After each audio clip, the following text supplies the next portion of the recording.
Pare de reclamar e concentre-se nas coisas boas. Um método simples e eficaz para se afastar da negatividade e adotar uma postura positiva. Parte 1.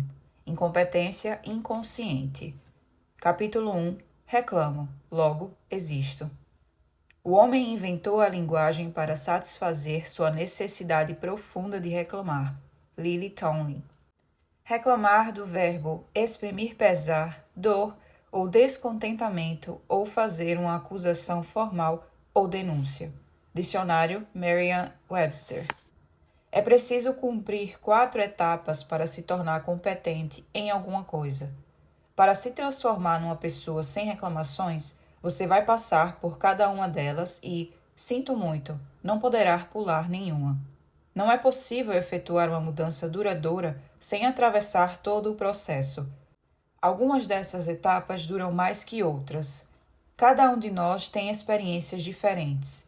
Você pode se desembaraçar de uma delas com facilidade e empacar em outra por muito tempo, mas se perseverar, vai adquirir essa habilidade. As 4 etapas para se chegar à competência são: número 1, incompetência inconsciente. Número 2, incompetência consciente. Número 3, competência consciente. E número 4, competência inconsciente. No poema On a Distant Prospect of Eton College, Thomas Gray criou a expressão "a ignorância é uma bênção". Para se tornar uma pessoa sem reclamações, você começa sob a bênção da ignorância, atravessa a turbulência da transformação e chega a uma bênção verdadeira. Neste exato momento, você se encontra no estágio de incompetência inconsciente. Não tem consciência de ser incompetente, não percebe quanto reclama. Incompetência inconsciente é tanto um modo de vida quanto um primeiro passo para a aquisição de uma nova competência. É onde todos nós começamos. Nessa fase, você é puro potencial. Está pronto para criar grandes coisas para si mesmo. Há novos e animadores pontos de vista a explorar. Tudo o que precisa é ter vontade de dar os próximos passos. Muita gente parece viver à procura de motivos para se queixar. Se você reclamar, vai ter sempre mais do que reclamar. É a lei da atração em funcionamento. Quando você completar todas essas etapas, sua vida vai mudar para melhor. Uma pergunta que sempre me costumam fazer: mas eu nunca mais poderei reclamar? Nunca? E a minha resposta é: claro que poderá. Digo isso por 2 razões. Primeiro, não tenho o direito de sair por aí dizendo o que você ou qualquer outra pessoa devem fazer. Se eu agisse assim, estaria tentando mudar você, ou seja, estaria me concentrando em alguma coisa de que não gosto em você. Estaria exprimindo descontentamento e, por tabela, fazendo uma reclamação. Portanto, você pode fazer o que quiser, é uma escolha sua. Número 2, algumas vezes faz sentido reclamar. Antes que você ache que o argumento número 2 é uma ótima saída, preste atenção nas palavras "algumas vezes" e lembre-se de que eu e muitas outras pessoas passamos 3 semanas seguidas, ou seja, 21 dias consecutivos, totalizando 504 horas, sem reclamar de nada. Necas, nada, niente. Quando se trata de reclamação, algumas vezes significa quase nunca. A queixa deve acontecer raramente. Críticas e fofocas, nunca. Se formos honestos com nós mesmos, os acontecimentos da vida que provocam reclamação legítima, a expressão do pesar, da dor ou do descontentamento, serão extremamente raros. A maior parte das reclamações que fazemos é apenas poluição sonora, prejudicial à nossa felicidade e bem-estar. Preste atenção no que você faz. Você se queixa com frequência? Quanto tempo já se passou desde sua última reclamação? 1 mês ou mais? Se você reclama mais do que uma vez por mês, pode estar fazendo da lamúria um modo de vida.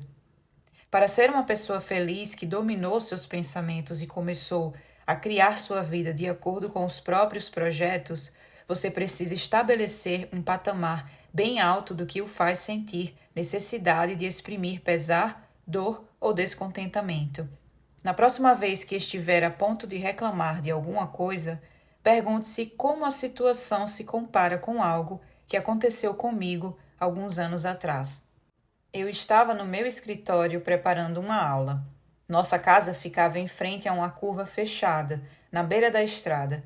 Os motoristas precisavam diminuir a velocidade para contorná-la, e apenas algumas centenas de metros depois, a rodovia municipal se transformava em estadual. O limite de velocidade subia de 45 para 80 km por hora. A consequência disso é que morávamos numa pista de aceleração e desaceleração. Se não fosse por aquela curva na estrada, nossa casa estaria localizada num lugar muito perigoso. Era uma tarde quente de primavera e as cortinas de renda esvoaçavam suavemente com a brisa que entrava pela janela aberta. De repente, ouvi um barulho estranho. Houve uma pancada alta, seguida por um urro de dor. Era nossa cadela Ginger. Ela tinha sido atropelada e jazia na estrada, berrando, não muito longe da minha janela. Gritei, atravessei a sala e saí pela porta da frente, seguido por minha mulher e nossa filha Lia, na época com 6 anos. Enquanto nos aproximávamos de Ginger, podíamos perceber que ela estava seriamente ferida. Usava as patas dianteiras para tentar se erguer, mas as patas traseiras não ajudavam. E continuava a urrar de dor. Os vizinhos deixaram suas casas para ver o que estava provocando tamanha comoção. Lia só dizia Ginger, Ginger, enquanto lágrimas rolavam por seu rosto, molhando sua blusa. Procurei o motorista que tinha atingido Ginger, mas não o encontrei. Então, olhando para o alto da colina que marca a divisa entre a rodovia estadual e a estrada municipal, vi um caminhão que puxava um trailer, chegando ao topo e aumentando a velocidade para 80 km por hora. Apesar de a nossa cadela continuar ali em agonia, de minha mulher estar em choque e de nossa filha chorar copiosamente, fui consumido pela vontade de confrontar aquela pessoa que tinha atropelado Ginger. Como pôde fazer uma coisa dessas e simplesmente seguir em frente, pensei. Abandonei minha família, que estava mergulhada em dor e confusão, e pulei no carro.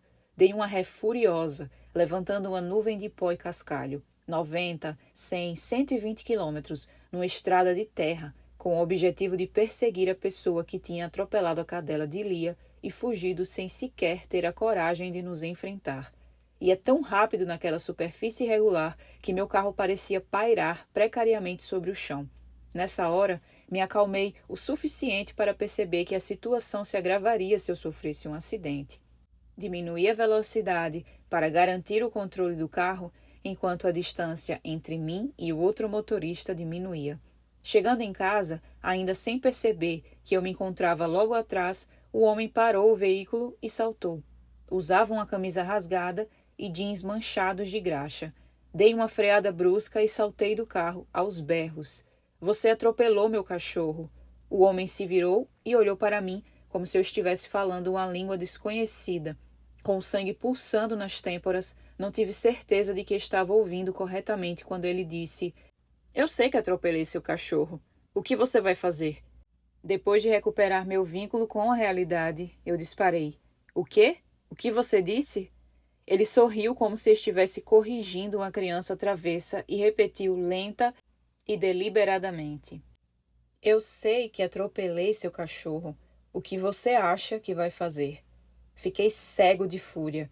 Na minha mente, vi a Lia no meu espelho retrovisor em prantos, junto a Ginger. Venha lutar, berrei. O quê? Lute, repeti. Defenda-se. Vou matá-lo.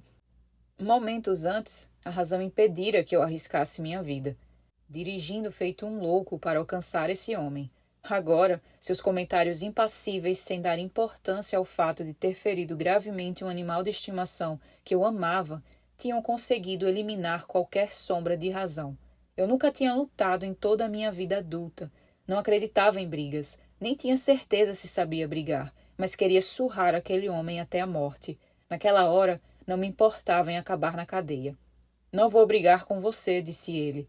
E se você me bater, é uma agressão, cavalheiro. Meus braços estavam erguidos, meus punhos bem fechados e rígidos. Fiquei ali completamente atordoado. Venha lutar. Não, senhor, respondeu o homem com um sorriso banguela. Não vou fazer nada disso. Virou-se e se afastou lentamente. Fiquei ali trêmulo, com a raiva envenenando meu sangue. Não me lembro do percurso de volta para casa, até minha família. Não me lembro de ter erguido Ginger e de tê-la levado ao consultório do veterinário, mas lembro-me perfeitamente de seu cheiro na última vez que a abracei e de seu gemido suave quando a agulha do médico acabou com seu sofrimento. Como alguém poderia fazer tal coisa? Era a pergunta que eu me fazia repetidamente. Dias mais tarde, o sorriso desdentado daquele homem ainda me assombrava quando eu tentava dormir. O que você vai fazer? Era a frase que ecoava dos meus ouvidos. Visualizei exatamente o que gostaria de ter feito, caso tivéssemos brigado. Na minha imaginação, eu era o super-herói que destruía o vilão perverso. Às vezes, imaginava que tinha um bastão de beisebol ou qualquer outra arma e que o machucava. Eu o feria tanto quanto ele tinha ferido a mim, minha mulher, minha filha e Ginger. Na terceira noite de infrutíferas tentativas de dormir, levantei e comecei a escrever em meu diário. Depois de derramar todo o meu pesar, a minha dor e o meu descontentamento por quase 1 hora, escrevi algo surpreendente. Aqueles que ferem estão feridos. Meditando sobre aquelas palavras como se tivessem sido proferidas por outra pessoa, cheguei a exclamar em voz alta. Como? Escrevi de novo. Aqueles que ferem estão feridos. Recostei em minha cadeira pensativo e ouvi os grilos e as cigarras celebrarem a noite. Aqueles que ferem estão feridos? Como isso poderia se aplicar àquele cara? Ao pensar mais sobre o assunto, comecei a entender. Alguém que consegue ferir com tanta facilidade um animal de estimação tão querido não pode ter conhecido o amor pelos animais como nós conhecemos. Uma pessoa que pode partir com o carro enquanto uma criança cai em prantos não pode ter conhecido o amor de uma criança. Um homem que não consegue pedir desculpas por ter partido o coração de uma família só pode ter tido seu coração partido muitas e muitas vezes. Esse homem era a verdadeira vítima da situação. É verdade que ele agiu como um vilão, mas isso foi consequência da profundidade da dor que ele devia carregar dentro de si. Fiquei ali sentado por muito tempo, deixando que todas as implicações dessas ideias fossem apreendidas pela minha mente. Cada vez que eu começava a sentir raiva daquele homem e do sofrimento que ele tinha causado, pensava na dor que ele devia carregar consigo diariamente. Logo, desliguei a luz, fui para a cama e dormi profundamente. Reclamar, exprimir pesar, dor ou descontentamento. Durante essa experiência, eu senti pesar. Ginger tinha aparecido 5 anos antes em nossa casa, na zona rural da Carolina do Sul. Vários cães passavam por lá querendo ficar, mas Gibson, nosso outro cachorro, tinha posto todos para correr. Por alguma razão, ele deixara Ginger ficar. Havia algo especial nela. Presumimos, pelas suas maneiras, que Ginger devia ter sofrido abusos antes de chegar à nossa casa, e como ela se esquivava principalmente de mim, era provável que um homem a tivesse machucado. Depois de pouco mais de 1 ano, ela começou a demonstrar alguma confiança. Nos anos que lhe restaram, tornou-se uma verdadeira amiga. Senti profundamente sua morte. Certamente senti dor, uma autêntica dor emocional que devastou minha alma. Aqueles que têm filhos sabem muito bem que é preferível suportar qualquer dor a ver nossos filhos sofrerem, e a dor de Lia duplicava a minha. E senti descontentamento. Fiquei dividido tanto por não ter quebrado a cara daquele homem, quanto por ter considerado uma ação tão violenta. Fiquei envergonhado por ter me afastado dele e também por tê-lo perseguido. Pesar, dor, descontentamento. Quando o sujeito atropelou Ginger, era aceitável que eu sentisse e exprimisse cada uma dessas emoções. Você pode ter passado por uma situação igualmente difícil em algum ponto da vida. Nossa sorte é que acontecimentos como esses são raros. Da mesma maneira, reclamar, expressar pesar, dor ou descontentamento também deveria ser raro. Mas o fato é que, para a maioria das pessoas, as reclamações não provêm de experiências tão profundamente dolorosas. Agimos como o personagem na canção Life's Been Good, A Vida Tem Sido Boa, de Joe Walsh. Não devíamos reclamar, mas ainda assim o fazemos. as coisas não são tão terríveis a ponto de justificar pesar, dor ou descontentamento. Mesmo assim, a reclamação virou rotina. Ignorância é uma bênção. Antes de começar a caminhada para se tornar uma pessoa sem reclamações, você era abençoado por não saber quanto se queixava e que consequências danosas isso trazia para a sua vida. Para muitos de nós, reclamar do tempo, do cônjuge, do trabalho, da forma física, dos amigos, da economia, dos outros motoristas, do país ou seja lá do que for, é algo que fazemos dúzias de vezes a cada dia. Entretanto, poucos percebem a frequência dessas reclamações. As palavras saem de nossa boca para que nossos ouvidos as escutem, mas, por alguma razão, elas não são registradas como queixas. Percebemos quando os outros reclamam, mas não notamos quando nós nos queixamos. É muito provável que você reclame bem mais do que imagina, e agora que aceitou o desafio de ficar 21 dias sem se queixar, começou a notar isso. Ao trocar de posição a pulseira ou o objeto que você escolheu para se monitorar, percebe quanto pratica o kavt, palavra em yiddish que quer dizer reclamar. Não sou judeu, mas adoro essa palavra. Até hoje você acreditava que não reclamava tanto assim. Achava que só se queixava quando alguma coisa realmente o incomodava. A partir de agora, sempre que estiver tentado a reclamar, pergunte a si mesmo se o que está acontecendo é mesmo tão ruim. Então, procure manter sua promessa de não reclamar. Todos aqueles que concluíram um período de 21 dias sem reclamações me disseram que não foi fácil, mas que o esforço compensou. Nada que realmente vale a pena é fácil. Simples? Sim. Mas fácil não faz parte do jogo quando se trata de se tornar bem-sucedido. Não digo isso para assustar você, e sim para inspirá-lo. Se você acha difícil parar de reclamar, monitorando e transformando suas palavras, isso não significa que não possa fazê-lo ou que haja algo errado com você. M. H. Alderson diz: se a princípio você não for bem-sucedido, estará dentro da média. Se você reclama, está fazendo exatamente o que todo mundo faz. Agora que tem consciência disso, pode começar a mudar. Você consegue. Eu reclamava dezenas de vezes por dia e consegui. A chave é não desistir. Há uma mulher maravilhosa na minha igreja que ainda usa uma de nossas pulseiras originais, destroçada e sem cor. Ela me garantiu: pode ser que tenham que me enterrar com essa coisa, mas não vou desistir. Esse é o nível de comprometimento que a tarefa exige. A boa notícia é que, mesmo antes de completar os 21 dias consecutivos, sem reclamar, você perceberá que seu foco interior está mudando e que você tem se sentido mais feliz.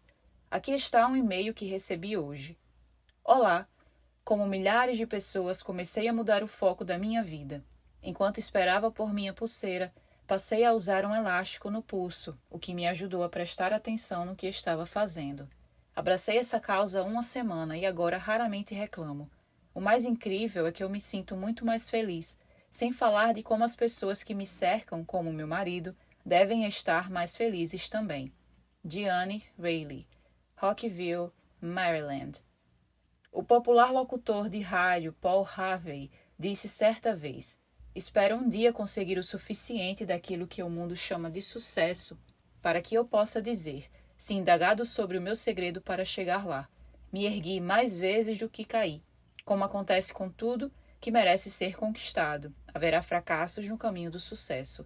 Se você for como a maioria dos que começam o processo, vai mudar a pulseira, o elástico, a aliança ou a moeda de posição até ficar cansado. De tanto troca-troca, rasguei 3 pulseiras antes de completar os 21 dias consecutivos. Mas se você perseverar, um dia estará deitado na cama a ponto de cochilar e olhará seu pulso. Então verá que, pela primeira vez em dias, meses ou mesmo anos, a pulseira continua na mesma posição que estava quando você levantou da cama de manhã. Pensará: devo ter reclamado em algum momento do dia e não reparei. Mas, enquanto fizer seu exame mental, vai perceber que conseguiu. Você passou um dia inteiro sem reclamar. Um dia de cada vez. Você pode fazer isso. Ao começar essa transformação, considere-se afortunado porque, apesar dos meus avisos sobre a dificuldade à sua frente, você conta com uma vantagem psicológica. É o chamado efeito Dunning-Kruger. quando alguém resolve praticar uma nova atividade, seja esquiar, fazer malabarismo, tocar flauta, andar a cavalo, meditar, escrever um livro, pintar um quadro ou qualquer outra coisa, é parte da natureza humana achar que será simples aprender. O efeito Dunning-Kruger recebeu os nomes de David Dunning e Justin Kruger, da Universidade Cornell, que estudavam o comportamento de pessoas que aprendiam novas habilidades. Os resultados, publicados no Journal of Personality and Psychology em dezembro de 1999, afirmavam que a ignorância, mais do que o conhecimento, gera confiança.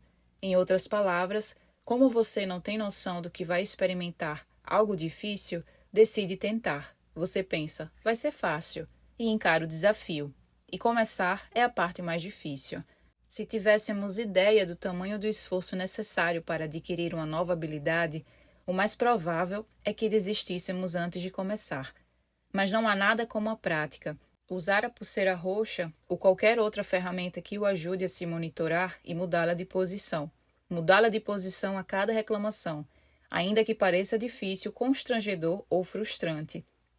Mudá-la de posição depois de completar 10 dias. Começar de novo. Perseverar mesmo se todos à sua volta desistirem. Perseverar mesmo se todos já tiverem obtido sucesso, enquanto o máximo que você consegue é passar 2 dias sem reclamar. Perseverar. Existe uma velha anedota sobre 2 operários de uma construção que sempre almoçam juntos.